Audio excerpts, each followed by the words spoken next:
I couldn't believe my eyes when I arrived at the community park that morning. The sharp smell of freshly cut wood hit my nostrils before I even saw it. Several of my grandfather's memorial trees had been reduced to stumps. Piles of fresh timber lay scattered across the grass like fallen soldiers. I stood there frozen, my coffee slipping from my hand and splattering across my shoes. This wasn't just any park. These weren't just any tree. My grandfather, a veteran who helped establish this very park decades ago, had planted these trees himself. Each one held memories, stories, pieces of my family history, and now several of them were just gone. I ran toward the scene, my heartbeat echoing in my ears as I spotted Karen Marshall, our Homeowners Association president, standing with her arms crossed and a smug look plastered across her face. "You're too late, Daniel," she said with that trademark condescending tone she used with everyone in the neighborhood. "The HOA has every right to modify the landscape. This is community property." I felt my temperature rising, watching her smile grow wider as she gestured to the freshly cut wood. "We're repurposing these into some lovely benches for the community. Consider it an upgrade to our shared spaces." Her voice dripped with false sweetness, but her eyes revealed her true satisfaction in exerting her authority. "You had no right," I managed to say through gritted teeth. "These trees meant something. They've been here for decades." Karen simply shrugged, unfazed by my distress.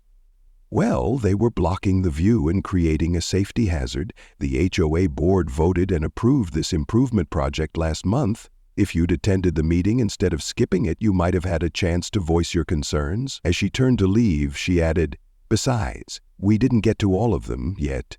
Consider yourself lucky we were interrupted before finishing the job." I spent the rest of that day in a daze, alternating between sorrow and rage. Our suburban neighborhood had always been known for its strict HOA rules, but this felt personal. Karen had been targeting different residents for years with her nitpicky regulations, fining people for grass half an inch too tall or demanding specific shades of beige for exterior paint. But cutting down my grandfather's trees crossed a line.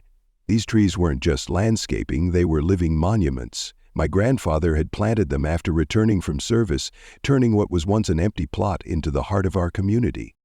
For Karen to destroy them without a second thought was unforgivable.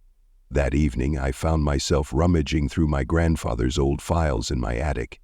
He had been meticulous about keeping records, and somewhere in the back of my mind, I remembered him mentioning something about the park's ownership. After hours of searching through dusty boxes, I found a folder labeled Park Property. My hands trembled as I opened it. Inside were land deeds, purchase agreements, and correspondence with the local government from decades ago. As I read through the documents, something remarkable became clear. My grandfather had purchased most of the park land outright, but had only temporarily allowed the local government to manage it. There was never any official transfer of ownership. The implications hit me like a thunderbolt.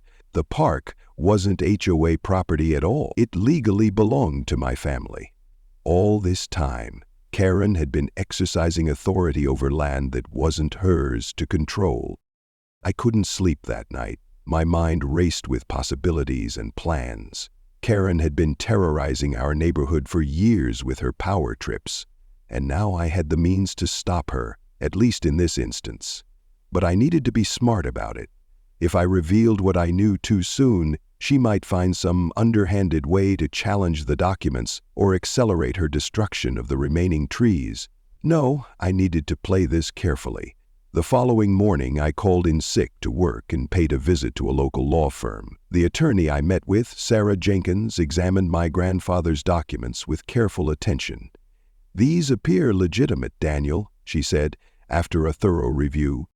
"Based on what I'm seeing, there was never a formal transfer of ownership to the town or the HOA. Legally speaking, you have a strong claim as the inheritor of your grandfather's estate." Sarah explained that I could assert my ownership rights and potentially stop Karen's improvement project immediately. We discussed strategy, and she advised documenting any further damage or unauthorized activity in the park. I left her office with a plan forming and a renewed sense of purpose. Whatever Karen's motivation was, whether it was simply her usual power trip or something more, I was determined to protect what remained of my grandfather's legacy. I wasn't prepared for what I saw when I returned to the park the next day. Karen had wasted no time. Construction barriers surrounded portions of the park, and a crew was preparing to install fencing around the perimeter. Several more of my grandfather's trees had bright orange markings on them, clearly tagged for removal. Karen herself was there, clipboard in hand, directing workers like a general commanding troops. I approached her, trying to maintain my composure despite the fury building inside me. "What's happening now?" I asked, gesturing to the barriers and the marked trees. Karen turned to me with that same self-satisfied smile. "Progress is happening, Daniel. The HOA is investing in security improvements. These old trees block sightlines and create hiding spots for potential troublemakers. The board voted unanimously to remove them and install proper fencing with controlled access points." She spoke as if explaining something simple to a child, her voice laced with contempt. "And how much is this progress going to cost the homeowners?" I asked, already knowing that whatever her plans were, they would come with hefty HOA fee increases. "Investment in community safety is never too expensive," she replied dismissively. "The special assessment has already been approved. Notices will go out next week." She turned away, clearly considering our conversation over. I couldn't hold back any longer. "You need to stop this project immediately," I said firmly.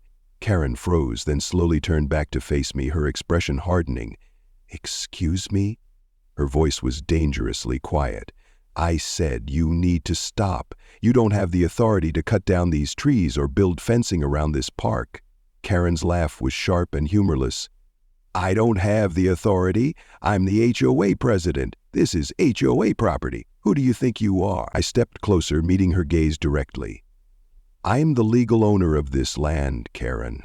My grandfather never transferred ownership to the town or the HOA. I have the documents to prove it." For just a moment, a flicker of uncertainty crossed her face, but it quickly disappeared behind a mask of indignation. "That's absurd. This park has been community property for decades. Whatever ancient paperwork you think you've found won't stand up to the established use rights." She snapped her fingers at the workers who had paused to watch our exchange. "Keep working. This is approved HOA business." I pulled out my phone and dialed. "Then you won't mind if I call the police to report trespassing and property damage, will you?" Karen's face flushed with anger. "You're making a big mistake, Daniel. The HOA has ways of dealing with troublemakers." Despite her bravado, she signaled the workers to take a break. "This isn't over," she hissed before storming off. News of our confrontation spread through the neighborhood like wildfire. By evening, my phone was buzzing with messages from neighbors curious about my claim and tired of Karen's iron-fisted rule. I decided to call an informal meeting at my house to explain the situation. A dozen neighbors showed up, including Mike from across the street, whose garden gnomes Karen had ordered removed for being aesthetically inconsistent with neighborhood standards, and Eleanor, who'd been fined for having wind chimes that exceeded the HOA's decibel regulations. "Is it true?" Mike asked once everyone had settled in my living room. "Do you really own the park?" I carefully explained what I'd discovered in my grandfather's papers and what my lawyer had confirmed. "It appears that way," I said. "My grandfather bought that land before the neighborhood was even fully developed. He allowed the town to use it as a park, but he never formally signed it over." Eleanor leaned forward. "So what does this mean? Can you stop Karen from cutting down more trees? From raising our fees for her ridiculous projects?" I nodded. "I think so, but Karen isn't going to back down easily. She's already invested in this project, and more importantly, her reputation is at stake." The room buzzed with excitement at the prospect of finally having leverage against Karen's tyranny. "What's her angle anyway?" asked Tom, who lived at the end of the block.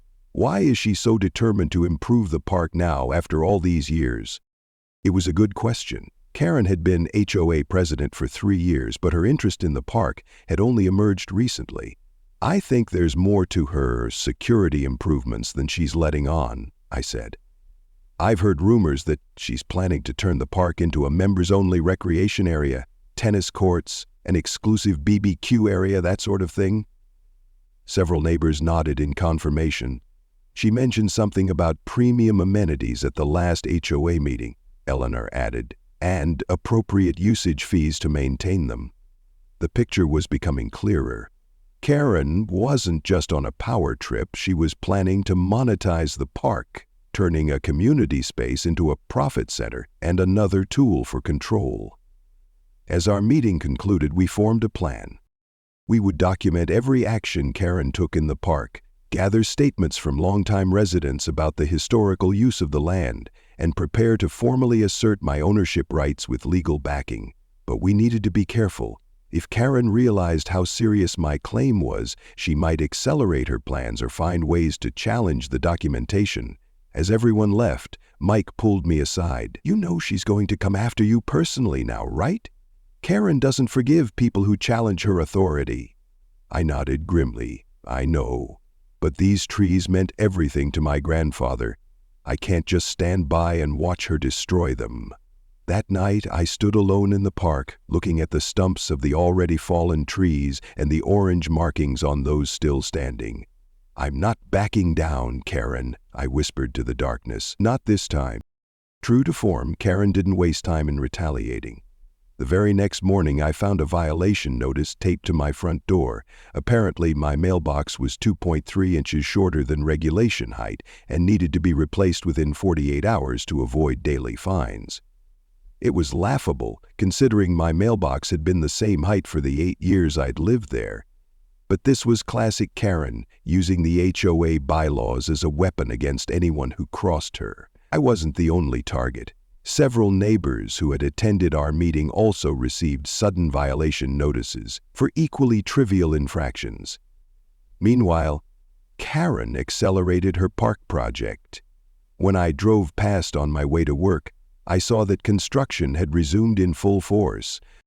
Workers were installing fence posts around the perimeter, and to my horror, chainsaws were revving near another cluster of my grandfather's trees. I slammed on my brakes and jumped out of my car, phone already recording as I approached. "You need to stop right now," I shouted over the noise. The workers paused, looking uncertainly between me and their supervisor, who pulled out his phone immediately. I knew he was calling Karen.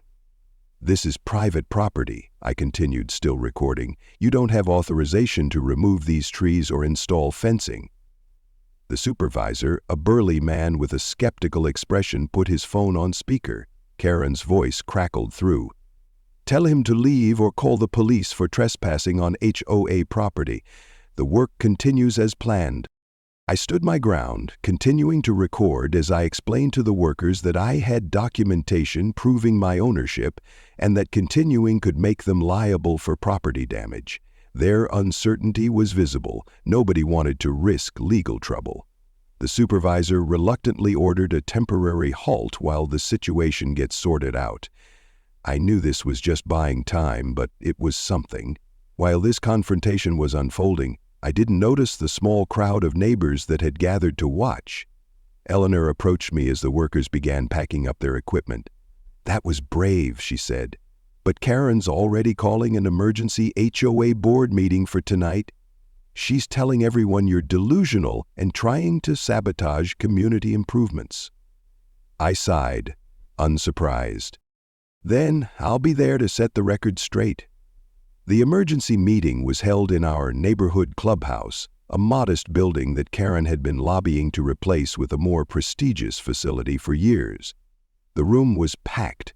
Clearly, news of the controversy had drawn more residents than typically attended HOA meetings.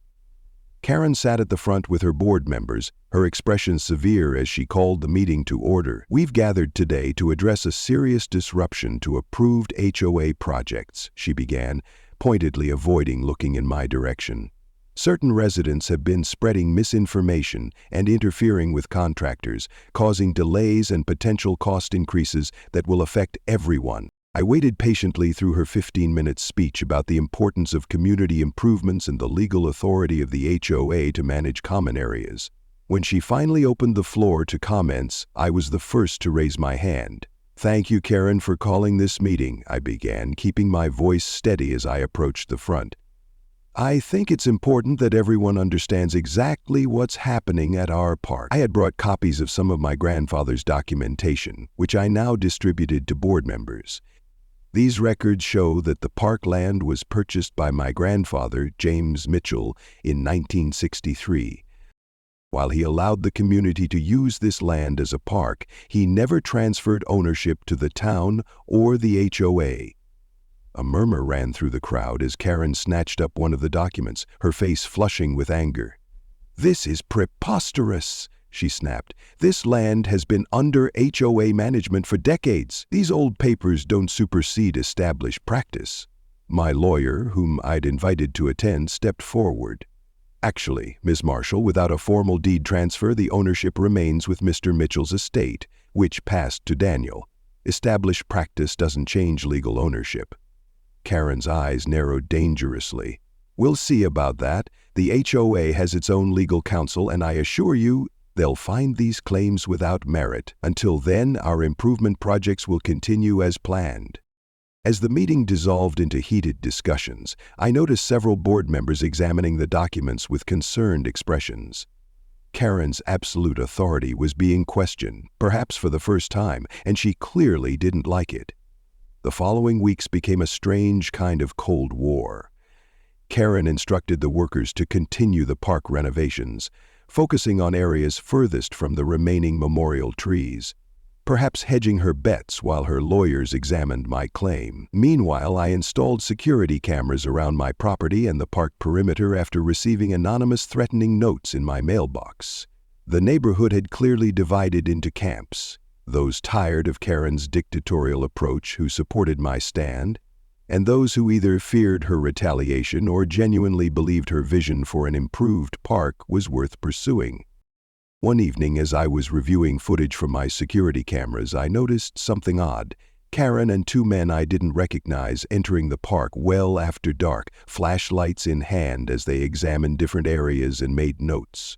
Their behavior seemed suspicious, particularly when they spent considerable time near the park's small maintenance shed, where water and electrical connections were housed. I zoomed in as much as the night vision would allow, trying to make out what they were discussing. Though I couldn't hear them, their body language suggested they were planning something significant, something they didn't want others to know about. The next day, I decided to do some investigating of my own.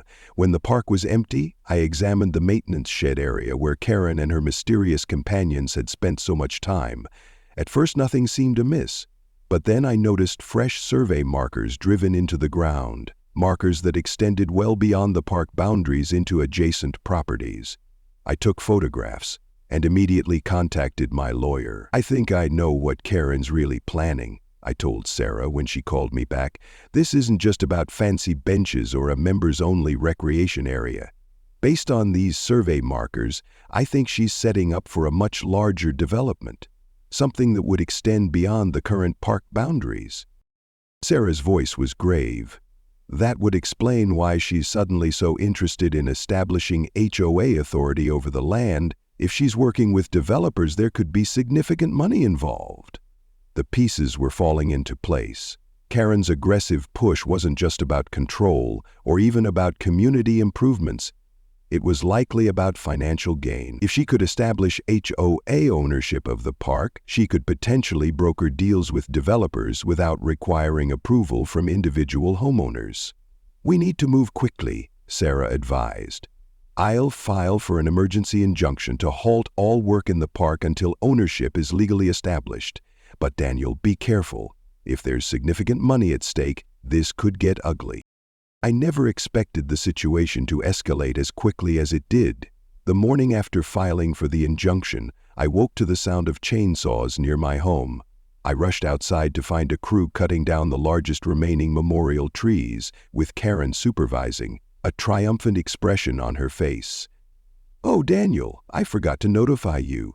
The HOA arborist identified these trees as hazardous. Emergency removal was required for public safety, she said with false sweetness, her eyes conveying the real message. This is what happens when you challenge me. I recorded everything on my phone, stating loudly that the trees were perfectly healthy and that this violated the pending legal injunction. Karen's expression faltered briefly at the mention of the injunction, but she recovered quickly. The HOA has maintained this park for decades without objection from your family.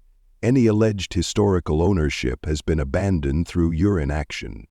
As the massive trees crashed to the ground, neighbors emerged from their homes, many filming the destruction with expressions ranging from confusion to outrage. Karen played to the audience, declaring, "This is necessary progress, everyone.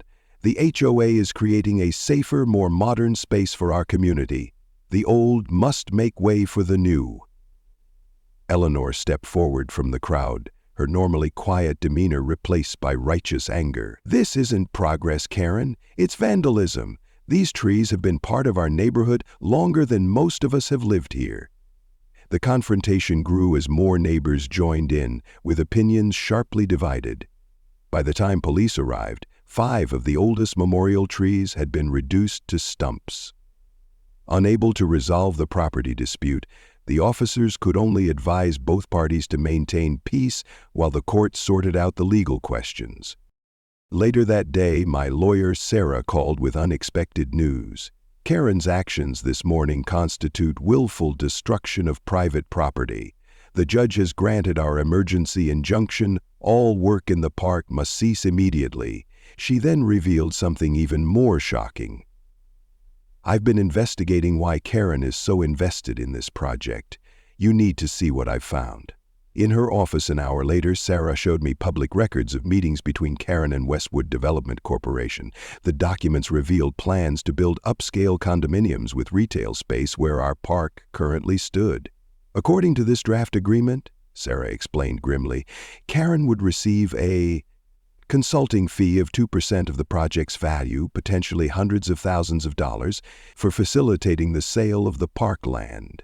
The betrayal was staggering. Karen hadn't just been on a power trip, she'd been planning to sell out our entire community for personal gain, all while keeping the HOA board in the dark about her unauthorized negotiations. We immediately changed our strategy, drafting a formal letter to the HOA board and preparing a presentation for the community. Despite Karen's efforts to maintain control through an emergency board meeting that resulted in their unanimous support for her leadership, we took our case directly to the neighbors. At a community meeting in my home, I presented everything: my grandfather's ownership documents, the injunction, and Karen's secret development plan. The reaction was immediate and intense. Even her previous supporters were outraged that she planned to sell the park for development. "She told us it was going to be an improved community space," one neighbor said angrily, "not condominiums and retail." By meeting's end, we had formed a community action committee dedicated to protecting the park and challenging Karen's authority. As everyone was leaving, Mike warned me, "Karen's cornered now, and that makes her more dangerous. Watch your back." His concern proved accurate. The next morning I found my front yard destroyed, flower beds uprooted, small trees broken, and "back off or worse" spray painted across my garage door. The vandalism marked a clear escalation from intimidation to outright threats. The police officer who responded seemed sympathetic but not optimistic about finding the culprits. I realized too late that while I'd installed cameras at the park, I hadn't thought to protect my own home, an oversight I would immediately correct. The vandalism at my home marked a turning point not just for me but for the entire neighborhood. Word spread quickly and neighbors I barely knew stopped by to help clean up the mess and replant what could be saved. Even more surprising were the offers to help stand guard, set up security systems, and gather evidence against Karen. The community was rallying, united by a common enemy and a shared space worth protecting. With multiple security cameras now installed around my property, I felt somewhat safer, but Karen's threat lingered in my mind. What did "or worse" mean? I didn't have to wait long to find out. 3 days after the vandalism incident, I was awakened at 2 a.m. by an urgent call from Eleanor. "Daniel, you need to get to the park right now," she said, her voice tense. "Karen's there with a crew. They're digging up the remaining memorial trees, roots and all." I threw on clothes and raced to the park, calling the police as I drove. When I arrived, the scene was chaotic. Floodlights illuminated the area where Karen supervised a small crew operating a backhoe. 3 trees had already been uprooted completely, their massive root systems exposed and broken. Eleanor stood at the edge of the park with several other neighbors, all filming the destruction on their phones. "We saw the lights and came to investigate," she explained as I joined them. "They've been at it for at least an hour." Karen noticed our growing group and approached, her expression defiant despite being caught in such an obviously underhanded act. "This is scheduled maintenance," she announced loudly. "The HOA has determined these trees are hazardous and must be removed completely to prevent regrowth." I held up my phone, showing her the screen. "I've just forwarded the court injunction to your email again, Karen. All work in this park is legally prohibited until ownership is established. What you're doing right now is criminal damage to property and contempt of court." Karen's face flushed with anger. "You and your fake documents don't scare me, Daniel. This park belongs to the HOA, and we'll develop it as we see fit." She turned to the work crew. "Keep going, remove all of them." But the workers hesitated, clearly uncomfortable with the confrontation and the growing crowd of witnesses. The crew foreman approached Karen, speaking in low tones that nevertheless carried in the night air. "Ms. Marshall, if there's a court order, we can't continue. Our company could be liable." Karen's response was immediate and harsh. "Your company was paid to do a job. If you don't complete it, you won't be paid at all. And I'll make sure you never get another contract in this county."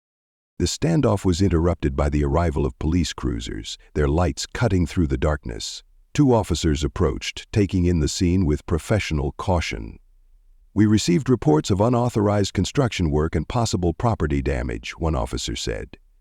Karen immediately stepped forward, all charm and authority. "Officer, I'm Karen Marshall, president of the Homeowners Association. We're conducting emergency tree removal for safety reasons." I presented my evidence, the court injunction, my ownership documentation, and the footage of the night's destruction. The officer reviewed everything carefully before turning back to Karen. "Ma'am, there appears to be a valid court order prohibiting any work in this area pending legal resolution of ownership. I'm going to have to ask your crew to cease operations immediately." Karen's composed facade cracked. "This is absurd. The HOA has managed this park for decades. One resident with some old papers shouldn't be able to halt community improvements." The officer remained calm but firm. "That's for the courts to decide, ma'am. Until then, the injunction stands. If work continues, you could face charges for criminal contempt and property damage." With the police present, the work crew quickly packed up, clearly relieved to have an excuse to abandon the controversial job. Karen was left standing alone in the harsh floodlights, her face contorted with fury as she watched her plans literally being packed away. Before leaving, she pointed at me, her voice low and threatening. "This isn't over, Daniel.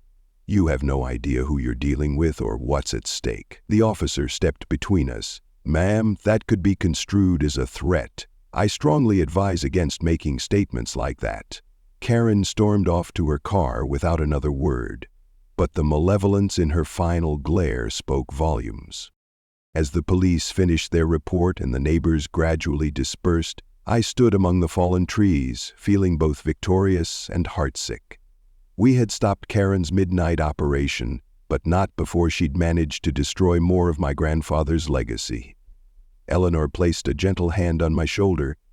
"We'll replant," she promised. "Once this is all settled, we'll plant new trees together as a community." Her kindness brought unexpected tears to my eyes.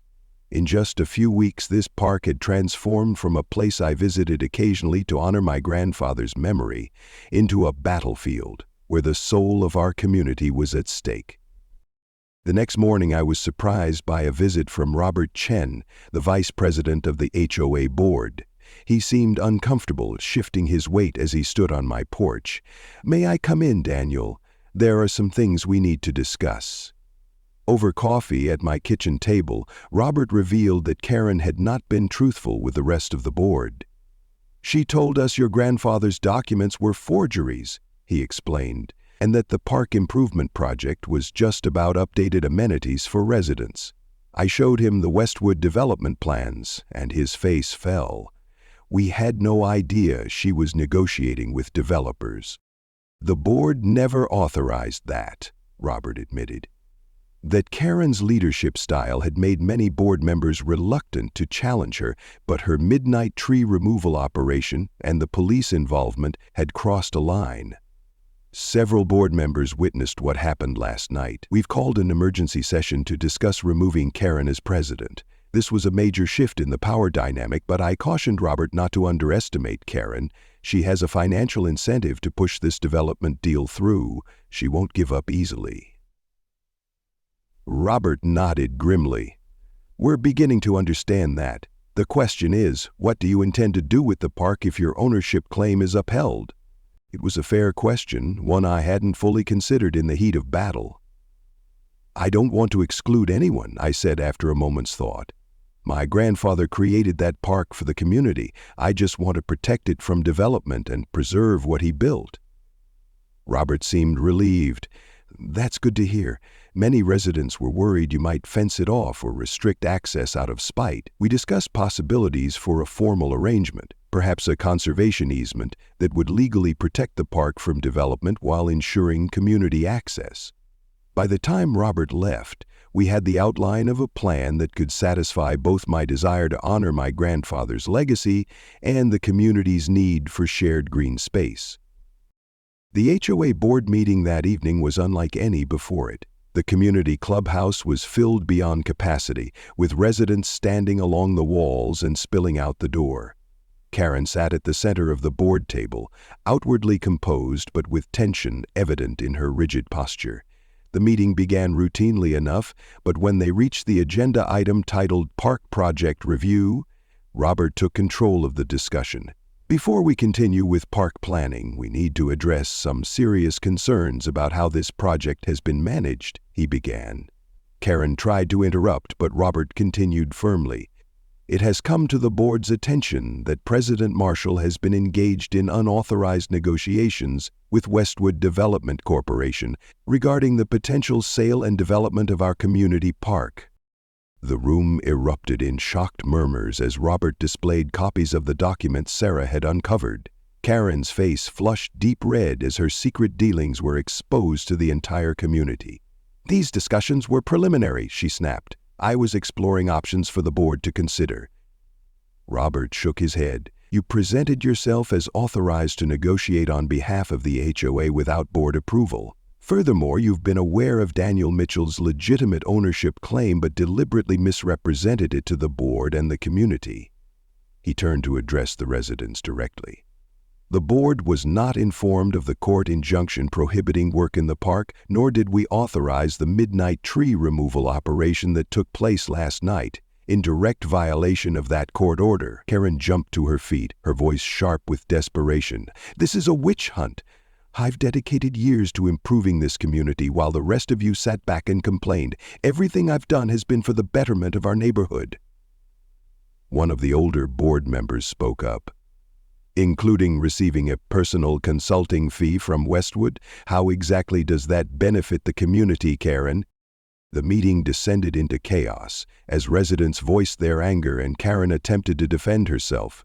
Finally, Robert called for order and announced, the board has voted to remove Karen Marshall as HOA president, effective immediately, pending investigation into potential misuse of HOA funds and authority. Karen looked stunned, as if she genuinely couldn't believe her control was slipping away. You can't do this, she said, but her voice lacked conviction. It's in the bylaws, Karen, Robert replied. You've cited them often enough yourself. As Karen gathered her things to leave, she paused beside me, her voice low and venomous. You've turned them all against me. I built this community into what it is. Nobody cared about that decrepit park until I had plans for it. I met her gaze steadily. My grandfather cared, I care, and apparently so does everyone else here. Karen's removal from the HOA presidency was just the beginning of her troubles. In the days that followed, as the board conducted its audit, they discovered numerous financial irregularities. Inflated contractor invoices with kickbacks, misappropriated funds, and evidence that Karen had been using HOA resources for personal expenses. The community's shock quickly turned to anger as the full extent of her betrayal came to light. The legal battle over the park's ownership proceeded more smoothly than I had anticipated.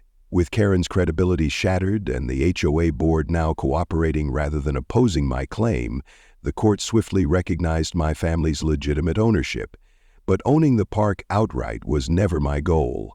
Working with Sarah and the new HOA leadership, I created a formal trust for the park with a conservation easement that would permanently protect it from development. The terms were straightforward. The land would remain a public park in perpetuity, with a governing board comprised of community members to oversee maintenance and improvements. Most importantly, the memorial trees would be protected, and a replanting program would restore what had been lost to Karen's destruction. The news of our victory spread quickly through the neighborhood. The day after the court decision, neighbors spontaneously gathered in the park for an impromptu celebration. People brought food and drinks, children played games on the grass, and for the first time in years there was a genuine sense of community ownership and pride. As I watched families enjoying the space my grandfather had created, I felt a profound sense of fulfillment. This was exactly what he had intended, a place where neighbors could come together, free from the petty restrictions and power plays that had dominated under Karen's reign. Speaking of Karen, her downfall continued to unfold in dramatic fashion. The financial audit of HOA records revealed misappropriation of funds far beyond what anyone had suspected. Karen had been skimming from the HOA accounts for years, creating fake invoices for maintenance work that was never performed and pocketing the difference.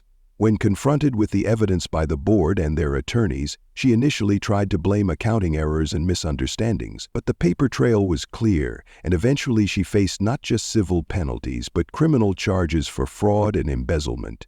The Westwood development deal collapsed as soon as the company realized they'd been negotiating with someone who didn't have legitimate authority over the land.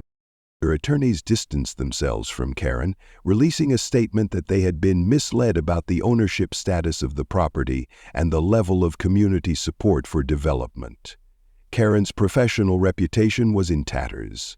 Real estate firms throughout the region heard about her ethical breaches, effectively blacklisting her from the industry she'd worked in for decades. But the consequences extended beyond her career. As news of her actions spread, she found herself socially isolated, avoided by the very neighbors she'd once lorded over.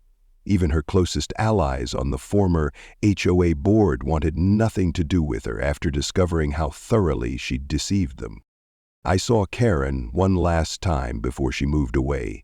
I was at the park, helping supervise the planting of new trees to replace those she had destroyed when she pulled up in her car. She sat there for a long moment, watching the community volunteers working together, before finally stepping out and approaching me. She looked different, smaller somehow, without the mantle of authority she had worn so proudly. "Quite the hero, aren't you?" she said. But the usual venom was missing from her voice. She sounded tired, defeated. "I'm just trying to restore what was lost," I replied, gesturing to the newly planted saplings. Karen followed my gaze, her expression unreadable. "You know, I really did think I was improving things," she said after a pause. "This park was outdated, underutilized. My development would have increased property values for everyone." I shook my head, struck by how she still didn't understand. "This park was never about property values, Karen. It's about community. It's about having a shared space where people can come together without having to pay an entrance fee or follow a rule book of regulations." Karen laughed, a short, humorless sound. "You sound just like your grandfather. He was always going on about community spirit, too, back when I first moved here. I thought it was naive then, and I still do. People don't want community. They want amenities, exclusivity." I looked around at the dozens of neighbors working together, sharing tools and snacks, children helping alongside adults to restore their park. "I think you're wrong about that," I said simply. Karen followed my gaze, and for just a moment I thought I saw something like regret flicker across her face. but it quickly hardened into the familiar mask of disdain. "Well, enjoy your victory while it lasts." Nothing stays the same forever. With that parting shot, she returned to her car and drove away. I never saw her again. Later, I heard she'd moved to a different state to escape the legal and social fallout of her actions. The neighborhood transformed in the months that followed Karen's departure. Without her oppressive leadership, the HOA became what it should have been all along, a vehicle for neighbors to work together for genuine community improvement, not a weapon for control and personal gain. The new board, led by Robert and including Eleanor and several other longtime residents, revised the HOA regulations, eliminating the petty rules Karen had used to target people and focusing instead on meaningful standards that most people could actually agree with. The park became the heart of the community once again, hosting weekend farmers markets, outdoor movie nights, and informal gatherings. The newly planted trees grew alongside the surviving originals, and I made sure each one had a small plaque telling the story of my grandfather's vision and the community's fight to preserve it. As for me, I found myself unexpectedly taking on a leadership role in the neighborhood. My stand against Karen had earned me respect, and neighbors frequently sought my input on community matters. I joined the Park Trust Board, helping to ensure that the space remained protected for future generations. One evening, about a year after the court battle, I sat on a bench in the park, one ironically made from the wood of the trees Karen had cut down, watching the sunset paint the sky in brilliant oranges and pinks. Eleanor joined me, handing me a cup of coffee from the neighborhood cafe that had opened across the street. "Penny for your thoughts," she said, settling beside me. I smiled, looking out over the thriving park. Children played on the new playground equipment that the community had chosen together. Older residents walked dogs along the winding paths. Teenagers lounged in hammocks strung between trees. "I was just thinking about my grandfather," I replied. Eleanor said this park was more than just trees and grass. It was a statement about what matters in a community, shared spaces where people can connect without restriction or cost. Eleanor nodded. "He was right, and you honored that vision by standing up for it." I thought about how close we'd come to losing this place to concrete and condominiums, to Karen's vision of progress that prioritized profit over people. "Sometimes I wonder what would have happened if I hadn't found those old documents," I admitted. "If I hadn't had legal ownership to fall back on." Eleanor considered this for a moment. "I think the result might have been the same, just by a different path. Communities have power when they stand together. Karen's mistake wasn't just messing with your family legacy, it was assuming that she could ignore what the rest of us wanted for our neighborhood." She had a point. While my legal claim had given us the leverage we needed, it was the community's united opposition to Karen's secret development plans that had ultimately shifted the balance of power. We sat in comfortable silence, watching the first stars appear in the deepening blue of the sky. In the distance, I could see the young saplings we'd planted, still small but growing steadily, reaching toward the future. My grandfather's trees, the ones that had survived Karen's chainsaws, stood tall beside them, a living bridge between past and present. "You know," Eleanor said finally, "I think the real victory wasn't just saving the park." I turned to her, curious. "What do you mean?" She gestured around us, to the vibrant community space and the neighbors enjoying it together. "It was remembering why the park matters in the first place." 5 years have passed since the battle with Karen. The park has flourished beyond what any of us could have imagined. The saplings we planted are now sturdy young trees, standing proud alongside my grandfather's remaining originals. The community has added gardens, art installations, and comfortable gathering spaces, all while preserving the natural beauty that makes the park special. Karen's development plans are a distant memory, though we've kept some of the documentation framed in the small park pavilion as a reminder of what we almost lost. It serves as a conversation starter for newcomers to the neighborhood, who are often shocked to hear how close this beloved green space came to becoming condominiums and retail shops. The legal structure we created has proven effective. The Park Trust ensures that no future HOA president can ever threaten this space again, while the Community Board allows for improvements that reflect the actual desires of residents. We've struck a balance between preservation and evolution, honoring my grandfather's vision while adapting to the changing needs of the neighborhood. The HOA itself has been transformed. Under Robert's leadership, it evolved from an instrument of control into a genuine vehicle for community cooperation. Meetings that were once dreaded obligations became productive discussions where neighbors worked together to address shared concerns.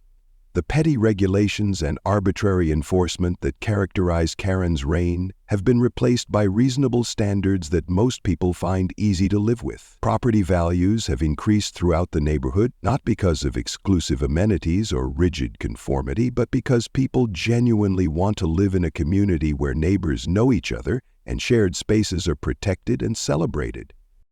Ironically, Karen's development plan would never have delivered the benefits she promised, but our community-centered approach achieved them anyway.